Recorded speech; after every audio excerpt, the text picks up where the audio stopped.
Hello guys, nandito kami sa Kanin Baboy. Yan si sister. Subukan namin ang pagkain nila dito. Tingnan natin kung masarap ba. Ito ang place ng Kanin Baboy. Mag-order pa si Sis Joy. Yan. Subukan namin yung pagkain nila. Andyan si Sis Joy. Naka-order na kami. Inaantay na lang namin ang order. Excited kami ng sis ko kasi palagi niya itong nakita sa TikTok. So, hopefully, masarap ang pagkain.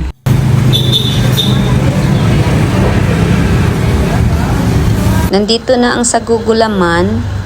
Ang main course namin hindi pa dumating. Tinikman-tikman na sa kapatid ko. Hindi naman masyado din siya malamig. At ang minggo sago ko nandito na. Hindi ko muna tinikman. Hindi siya masyado malamig. Inaantay ko yung ang main course ko bago ako inom dito kasi parang dessert ko to. I mean, hindi parang dessert ko talaga to. Inuna nila pagbigay ang mga dessert. Ang main course namin ang tagal dumating. Ay, finally, seafood pancit canton nandito na para matikman na din. Malamig na yung namin, hindi na cold yung dessert. At nung natikman namin itong seafood canton, ang alat niya. And a little bit spicy. Wala namang sinabi sa menu na spicy pala. At ito na din ang lechon kawali. Ang lechon kawali ay ito lang ang masarap sa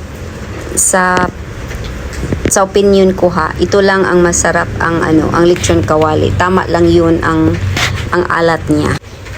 At ito ang order namin na spicy lechon, pero hindi naman siya spicy. Ang naka-spicy yung sauce lang nilagay nila. Ikaw na ang maglagay sa spice nila bago maging spicy lechon.